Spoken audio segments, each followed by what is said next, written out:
Welcome to Toffee TV. It is the match preview. Lincoln in the Carabao Cup. I'm joined by Andy, El Piv, or the Piv, as we call him. A little bit of a banana skin, this one. Lincoln City away. We played them in the FA Cup last season at home and beat them 2-1. Yep. Wasn't the easiest game. They played to their strengths, which at the time were very much our weakness, which was set pieces and Matt Reid was the big problem, wasn't he? and long balls into the box. They've started the season all right. They've just literally about 2 minutes ago lost their second game of the season against Doncaster. So they've won 3, lost 2. But it's going to be a tricky tie, especially coming off the back of that Aston Villa game for Everton. Yeah, they're a good team. Lincoln City, the manager is Danny Carley, but the Carley brothers, who are the managers, are very highly rated. West Brom offered them the job in the summer, so they are they are well coached. So they are going to be a tough team. They've changed the style since last year. They've got much more smaller, quicker players. Tyler Walker on loan from Nottingham Forest, who's a good striker, scored a lot of goals for Mansfield last year in League Two. Continuous goal scoring trend. I think teams in the Championship will probably be looking at him. And then you've got behind him, you've got Jorge Grant, Jack Payne and Harry Anderson, who are these like really creative midfielders who can score goals. So the things that give Everton problems generally, you know what I mean?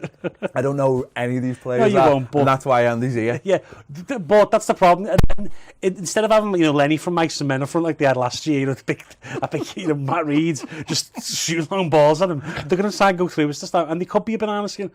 At the end of the day, though, we're a Premiership qualities football team. We should beat them easily. Yeah. But I can't say that would be an Everton. You know what I mean? Yeah. But we're going to be able to see some new players as well, hopefully. Yeah, I think that's the big thing for Wednesday night, isn't it?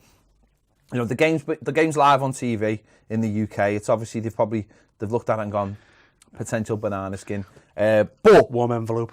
Yeah, what it does give us the opportunity to do is get Moise Keane into the team, get Iwobi into the team from the start. Maybe Sidibe comes into the team as well. I don't want a raft of changes. I really don't. I want them to keep the goalkeeper. Yep. I want them to keep the 2 centre-backs. Please. They mightn't because Mason Holgate might play. Please no. But I want them to play. The goalkeeper, which he probably won't. He'll probably play Lersel. Les wasn't even on the bench, was he, last night? Wasn't he? Those were Stecklenberg. I didn't check. I don't check.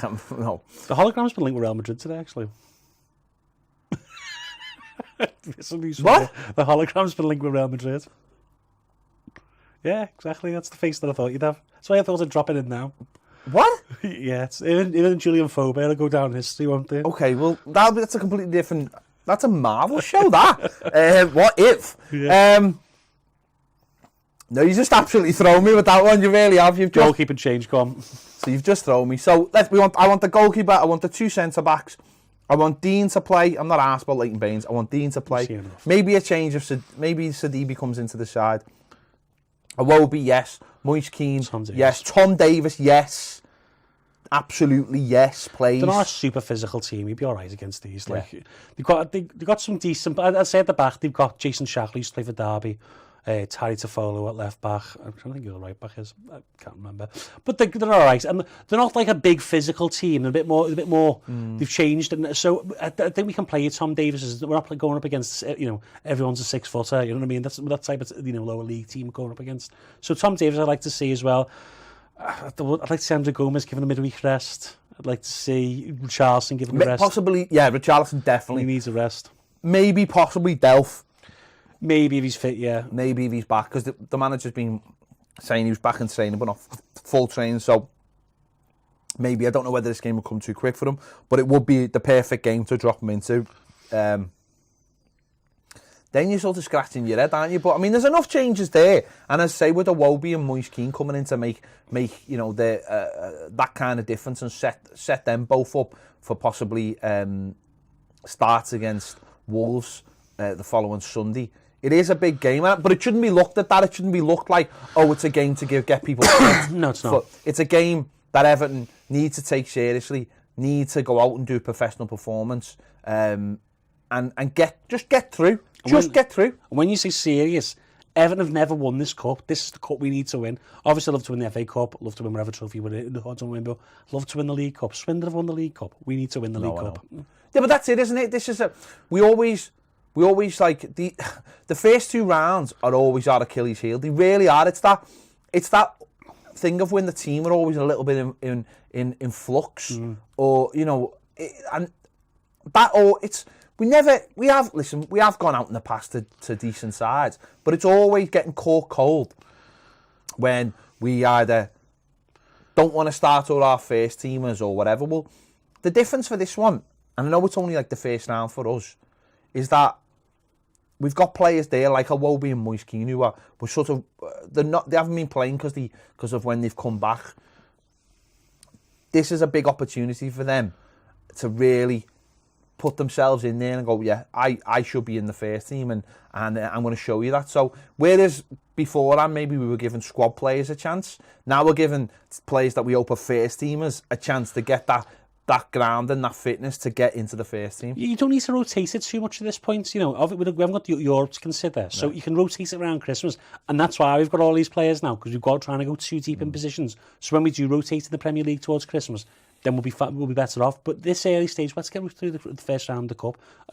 Obviously, I'd like Keane and Iwobi think, because what they're doing is they're stepping up as they go into the first team, aren't they? Really, but whereas like Sidibe, I'd play Sidibe because he needs games. I don't want him to go 6-7 weeks without games. Coleman gets injured and then he has to go in cold. So you've got to be smart about that. But yeah, keep the partnerships that need to be working, clicking. So me and Keane stay together. That's the key one for me, as well as obviously the goalkeeper, because he's also, there's no point in trying to risk it with the hologram or Lossell. Yeah, goalkeepers don't need rests. They don't do enough. They don't. It's fair enough. If you had he's coming off a game where he saved 27 shots, but he had 3 to face. Yeah. So. No, I think it's and also we haven't got too many kids to consider either. Like last year we threw Dowell in there. We haven't got those kind of players either. So it is a first team squad. I think the youngest in the squad's Keane at 19. So yeah, I don't think we're not going to, as you say, we're not going to be throwing the reserved under 23s, and I don't think Anthony Gordon will be even on the bench. I presume it'll be the first team. Gibson's like the only really Gibson who's sort of on the fringes. I still wouldn't put him in this game even, or anyway. I know he didn't play for the Everton. He didn't. No. Under 23s on Friday night. Neither did Dennis Adair as well. So they must be considered for this. They must be on the verge of the squad, because obviously with Gbaman's injury, essentially that rules out a midfielder and centre. I'm hoping that both of them are going out on loan more likely, but it probably is for Wednesday, I'm going to guess. Because I'd like to see Lewis Gibson out on loan and Dennis Adair. Oh yeah, definitely. I mean, as long as it's the right move. Yeah, don't send Dennis Adair into a team where they put the ball over the top of the midfield's head all the time. Exactly. That's honestly, that's a totally different subject, but Everton have made really bad decisions with low moves. So yeah, there you go. But no, it's listen. Let's not compound the misery of the Villa game. Let's see this as a positive, an opportunity to see Moise Keane getting unleashed. To see, it could be exciting. Yeah, it could be. Seeing Iwobi and thinking, right, these are players that we want in our first team. These could be match winners for us. Yeah, exactly. And against a lower level of opposition, obviously pay them respect, but they should have some joy against them. You know what I mean? You should see their class show in that game, and I think we should be good enough to beat them. I'm not going to predict 6-0 or anything like that, but and please. Don't just go wide and throw it into the box. Try something different. All centre-backs for these teams. That's what they're waiting for, yeah. They're begging you to do it, the centre-backs with the crosses, they're begging it. That's what they want, so play through them. Space them out. I think we will do. I think Iwobi helps that immensely. I don't know, Gylfi Sigurdsson will probably be on the bench, I guess. You can come in later in the game. Put it with Charles in the front, do whatever. Try something different. Do whatever. No, but just get through the game. Yeah, I'd like to, if we win 1-0, Keane scores or Iwobi scores or whoever scores. And as long as we get through and there's a decent performance and we've shown that we're playing it slightly different than Aston Villa and the manager has tweaked things, then everyone will be happy as long as we get through. Yeah, professional performance, get through. No injuries. Actually score some goals. Yes, it'd be nice if we scored 2+, wouldn't it? That'd be nice. I'm not going to say get through in 90 minutes. Yeah, exactly. It's straight to penalties, isn't it now? So that's not too bad. We're not asking for too much. No, and Lincoln are not a side that you can just take very lightly. They are a good side, but I think we should beat them. Let's be honest. We're a Premiership team with top 6 ambition. I don't know why I did that then. But we have top 6 ambition, we do. So we should be beating teams like this. So, they have got some good little players. Whether they're going to cause us trouble or not, we'll see. I hope not. There you go. Should have enough. Hopefully we've got enough. Hopefully the head is in the right place. And Lenny's gone off to play with his rabbits, so it's all good, isn't it? I mean, there you go. I can't really top that. Exactly. There you go. If you've liked this video, please give it a big like. It really helps the channel. It really does. It really helps the channel. It tells YouTube that you like this content and other Evertonians will like this Gets me content. tepid water. I mean, there's no what? The tepid water is literally on tap. It is, yeah, exactly. He's the rates. Yeah. So if you haven't subscribed, please do. And if you want more great videos, join us over on Patreon, where we do daily live videos that are just really, really good. That we talk about everything from the footy to films and what you're having for your tea. I mean, what's not look to love about that kind of thing every night at 5 o'clock? There you go. Thanks for watching. We'll see you later.